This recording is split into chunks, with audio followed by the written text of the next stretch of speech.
So I've got a couple of extra items I'm going to stick in here. This one's got my address on both sides, so I'm just going to go ahead and cut it this way and get it out. Oh, you guys have seen these on the channel before. These are some of my favorite things. We've got some of these GX12 connectors. These are, let's see here. These are the 4-pin variety, and I use these a lot in whenever I want to hook up a wire to something where I want a custom connector that I know is going to stay put. And yeah, like say for instance in something like this, where I would drop the connector down there, it's keyed so it can only go in one way, and these things are fantastic. They are a little bit difficult to solder, primarily because you don't have a lot of room on this side, so you have to cut the wires really short and split them apart. But once you learn the trick to soldering these things, they're fantastic to work with. Although I don't think I've ever seen them just loose like this. I always thought they came bagged up. So I think there's 5 sets in that box, and then depending on the number of pins, you get a different number of them per box. And then these things are things that I've shown on the channel many times. I just happen to get them in all the time.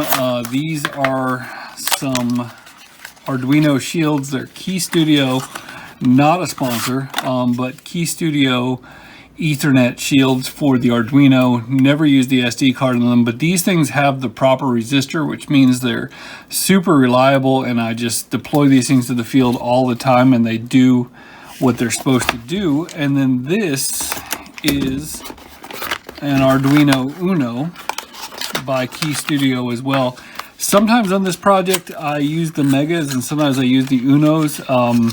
The smaller the enclosure, the more likely I am to use the Uno. So this is going to go into a small enclosure, so I need the Uno. And so you get a nice neat little package. I won't bother stacking it on there, but you get a nice neat little package with a full Arduino as well as Ethernet. And again, if it matters, I buy Keyestudio. And this one's a little bit big for the shot, but I'm not going to move the camera because no particular reason to see all of it. All right, so the first thing we've got is some 3/8 inch 3-to-1 ratio heat shrink, and this is 50 feet of it. And the reason why I got 50 feet is because I recently bought this, which I can't remember if it was in a mailbag video, but I love the 3-to-1 heat shrink tubing. The problem is that the stuff like 3/8 of an inch, there's 4 pieces of black and red in there, black and red in there, and that just is not going to get it done. And so because I use that stuff a fair amount, I got more of it in a bigger roll.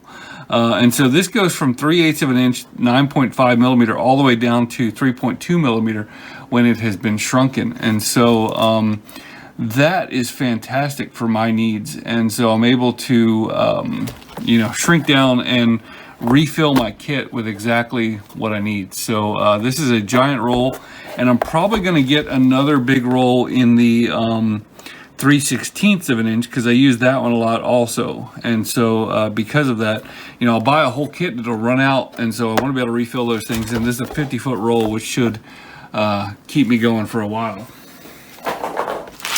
And now we have this, which I'm going to just open it briefly. It's not really much to see, but I'll show you kind of more of the product in the end.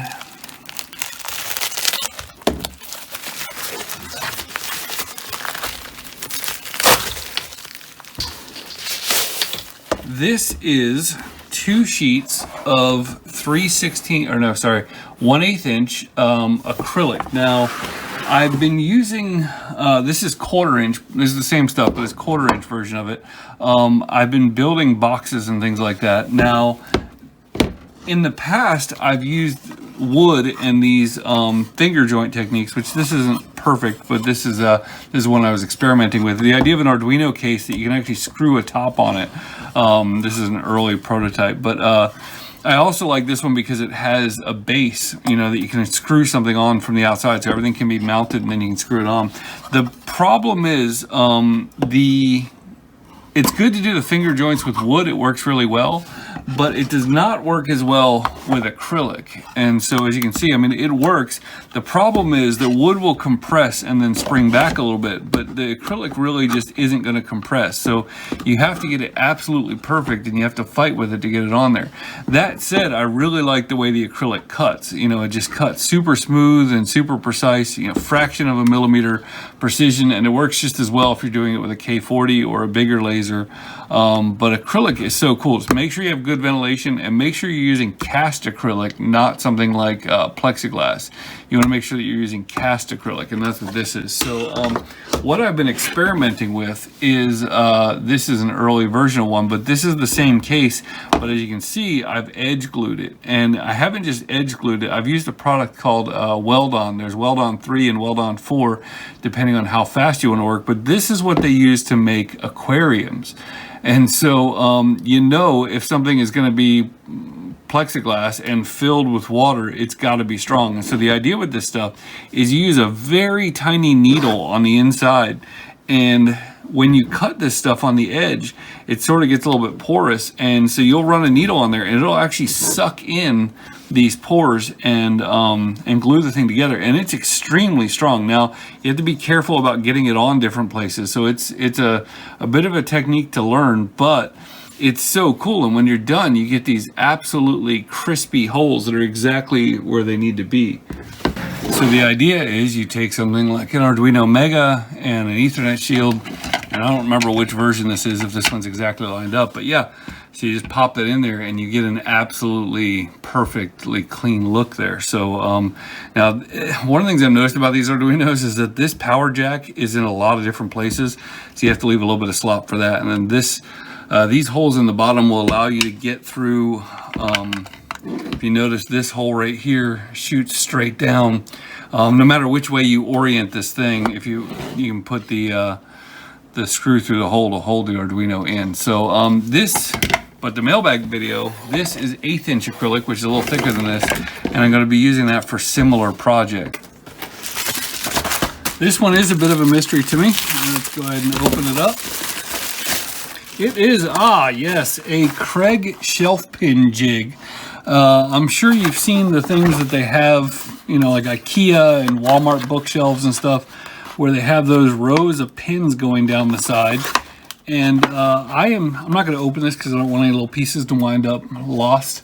But I am making some shelves back that way for my retro computers because they're kind of stacked up right now, and that just makes me feel like my office is a mess. So I'm going to be making some adjustable shelves back there where each computer will be on its own shelf, maybe with a little label or something like that. And so this will allow me to do those perfectly spaced shelf pins, so that instead of buying brackets and stuff to go up the side, I'm just going to be able to put a little pin in there and adjust the shelves as necessary. So this is the Kreg jig. I've seen pretty decent reviews on this. For the most part, Kreg makes pretty good stuff. I don't like their AccuCut little track thing. Really prefer the track saw. And some of the jigs are a little bit small. Like, I wish that this was about twice as big, because I'm going to have to move it a lot more than I want to. But overall, for the price, I think this was like 35 bucks. This is a quality jig with metal inserts, which means that I'm going to have it probably for a lifetime unless I lose the parts. And maybe I'll make a video showing you guys the shelves that I made. Another roll of 3-to-1 heat shrink. This is 3/8 inch diameter, no, 3/16, where the other one was 3/8, and this one is a true 3-to-1.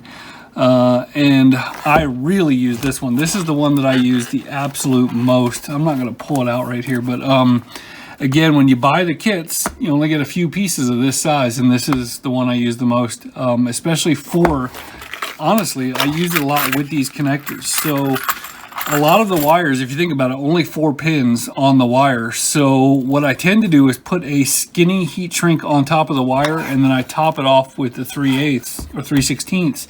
And when you have the 3/16 on there with the wire inside, you get just enough of a bite on this thing where this thing will actually crimp down that heat shrink, and that gives you a very good strain relief and stops this thing from pulling out. So I use this 3-to-1 3/16 a lot with those connectors. So I just found this one sitting over at the house. I have no idea what it is, but it's got my name on it, so I'm going to open it up.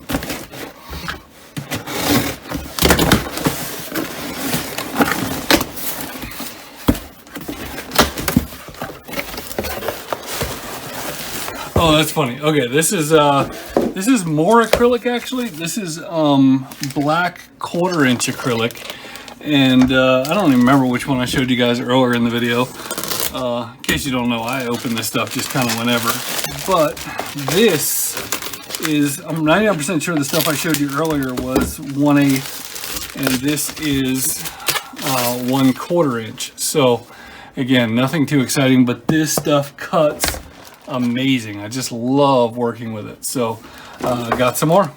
All right, let's see what we got next.